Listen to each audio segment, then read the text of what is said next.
education, which Sara Duterte inaugurated in time for the school opening last year, which is now known as the Matatag curriculum. 70% reform, 70% reform of our curriculum na nagbabagsak sa atin sa mga PISA rating. Noong 2018, 78 ang nag-PISA rating. Hulaan nyo kung anong number ng Pilipinas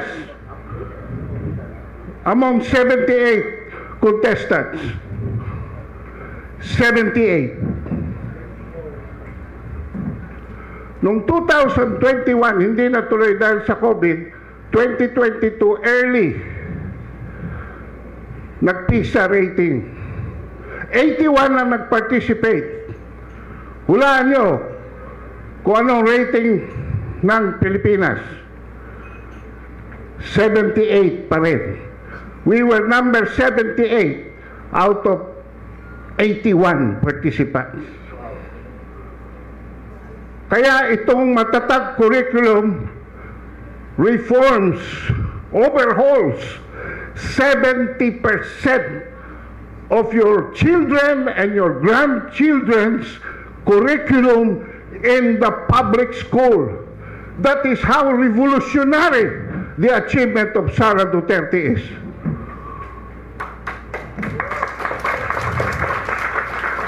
Plus, inayos niya ang mga teachers. Magtuturo na lang ngayon ng mga teachers. Wala lang administrative. Mga benefits, inayos niya. Mga bakasyon ng teachers, inayos niya. Lahat.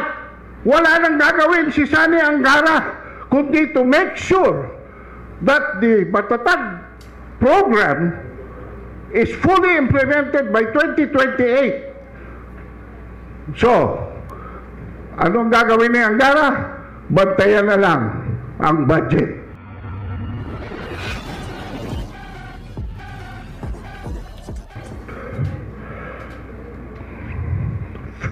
"56 years ago," and that will give you an idea how old I am.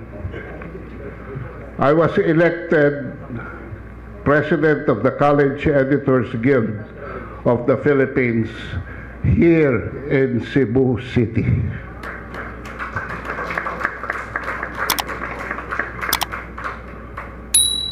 And my inducting officer, the one who inducted me to office, was Governor Rene Espina. And so when I met General Espina earlier, I was a bit shattered because, you know, it's like a whole circle making a full turn. Ang pangalan ko po ay Adolfo Paglinawan. Ang middle name ko po ay Quezon. Kaya hanggang high school, ang tawag sa akin ng mga classmate ko, Dolphy Quezon. Kaya sabi ng mga followers ko sa vlog, bakit hindi ka tumakbo sa 2025? You will be a sure winner. But that is the farthest from my mind now. The nearest from my mind now is my message to the President of the Philippines, which comes from Dolphy Quezon. BBM, magsumikap ka.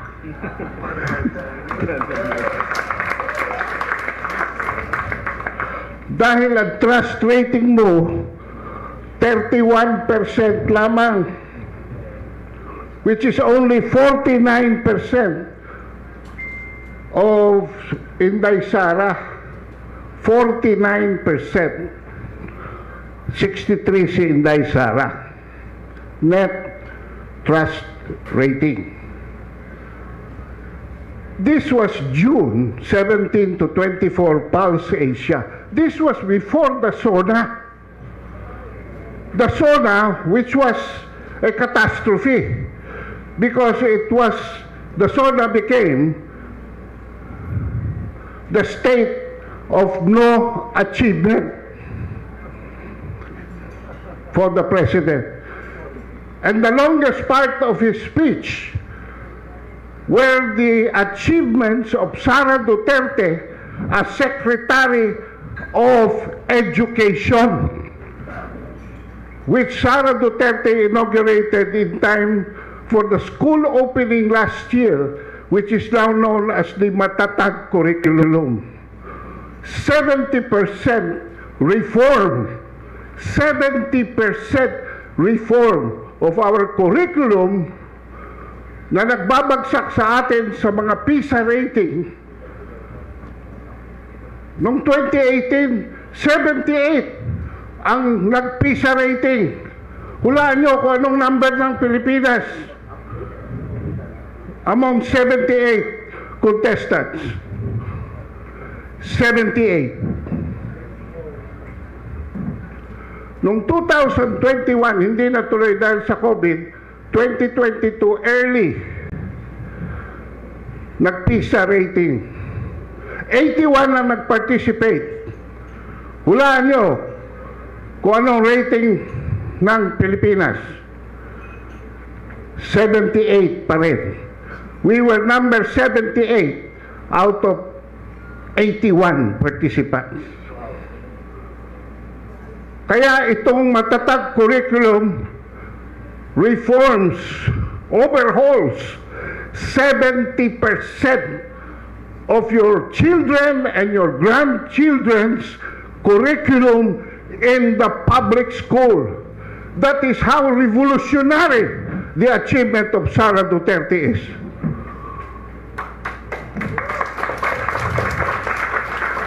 Plus, inayos niya ang mga teachers. Magtuturo na lang ngayon ng mga teachers. Wala lang administrative. Mga benefits, inayos niya. Mga bakasyon ng teachers, inayos niya. Lahat.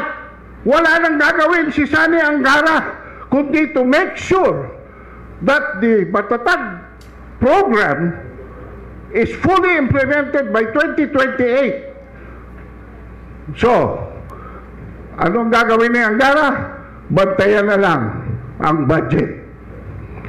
Anyway, ang reason why this is 31 is because right now, ladies and gentlemen, 30 digmaan ang ating hinaharap pangkasalukuyan. Ang unang digmaan ay pagkabuhayan. It is happening right in our homes, in our families. Because 72% says that the most urgent concern of the Filipino right now, according to Pulse Asia, is economic. 72% controlling inflation, 44% increasing the pay of workers, 32% reducing poverty downwards. But we are fighting a second war. Ang pangalawang digmaan ay nasa ating lipunan, in our social order. We are fighting for kaayusan. And number one na problema dito ay ang problema na nakaugat sa Malacanang. Fighting graft and corruption all the way from the top. And you go down, promoting peace, fighting criminality. Wala na yung nakapaglalakad, lalo na sa Metro Manila. Ang mga tao na matiwasay, lalo na paggabi na. Nobody walks freely now in Metro Manila. Eh, napapansin nyo ba? Mga bata nawawala, nakikidnap, kung sa dami na. And what is the state of the drug war? When the drug war, again, is traceable all the way to the top in the house of the Mangs. That is why our society now is in a disarray. But the worst war that we are fighting now is against our government. Ito ang pangatlong digmaan. Bakit? Sabi ni Bongbong Marcos, our priority is defending the integrity of Philippine territory against foreigners. But what did he do? Alam niyo, noong January 2023, nagpunta si Bongbong Marcos sa China, sa Beijing. And he was promised 23 billion by Xi Jinping as economic assistance. This is addition to the continuation of the projects in the pipeline, which included a 60-40 deal oil and gas exploration of the Reed Bank or Recto Reef, plus the railway projects, North Rail, another project to connect Clark with Subic, the Mindanao Circumferential Railroad, etc. You know, January, wala pang isang buwan, February 2, 2023, biglang nagpirmahan si Carlito Galvez at si Lloyd Austin ng 4 additional EDCA sites. Akala ko ba defending our sovereignty against foreigners?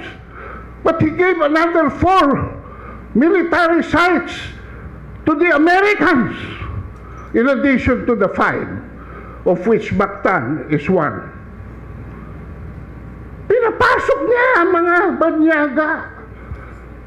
Nandito na ang sleeper cells ng Amerika.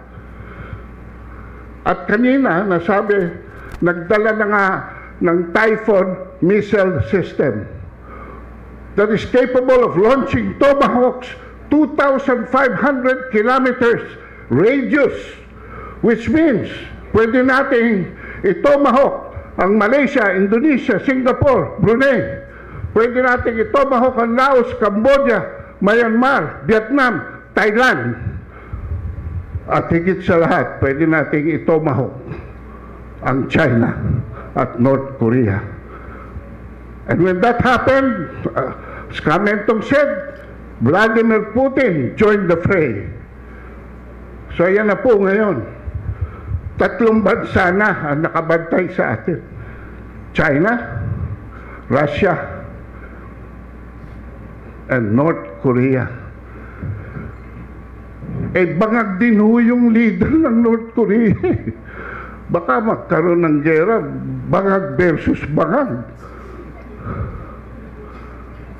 Yun ho ang proxy dito ng Russia. So proxy versus proxy. May gera ba talaga? Wala naman eh. At any rate, nung magpirmahan ng 4 additional sites, sinara ni Bongbong Marcos lahat ng pintuan for economic aid from China, including the continuation of the projects in the pipeline. And that is the reason why we are experiencing sa class C, D, and E social classes tremendous inflation and wala po tayong additional income. Sa dyaryo kaninang umaga, 6-something% daw ang ating GDP growth for the quarter. Asan na yan? Can you feel it? Nandun lang yan sa 3% ng ating society dominated by the Manny Pangilinans, by the Sabine Aboitises, by the Enrique Razons, etc., by the old boys club, and some of them are having most of the parties with the first couple all the time.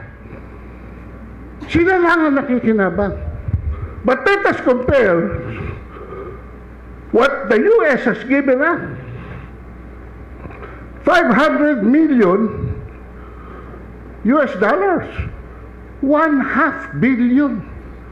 divided by 5 pa, 100 million a year. Versus 23 billion na nakita nyo naman nung panahon ni Duterte, what it did to our economy, to our tourism, to our trade, to our investments. Pangalawa, military equipment ng ho yun. Ang gandang tingnan, 500 million. Military equipment and supplies lang yun. Samantalang kung China, hindi ko sinasabing either or ito, kasi pwede naman nung pagsabayin ito eh. Pinagsabay ito ni Duterte. Okay lang. Pero dito, sarado rito.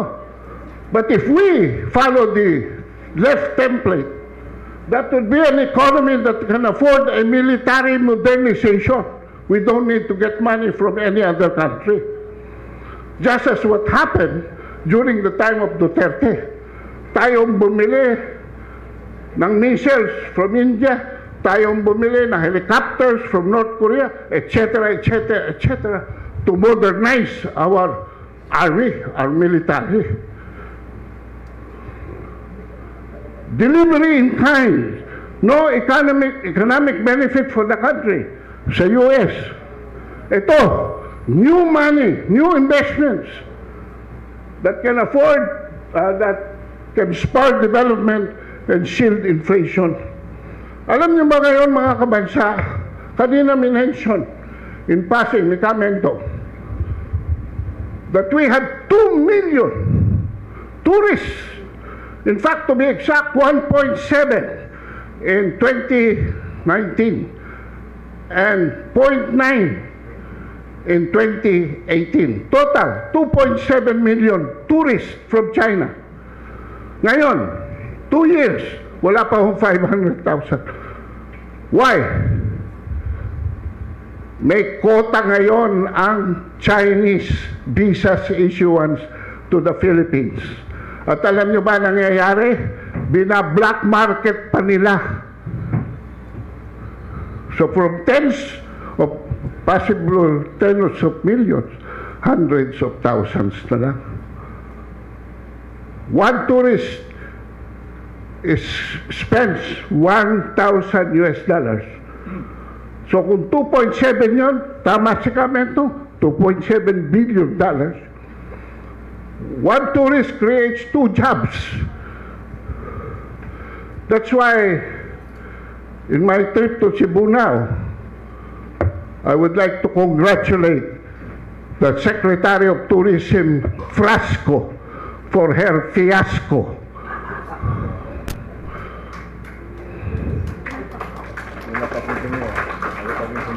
I'm sorry, but that is the fact.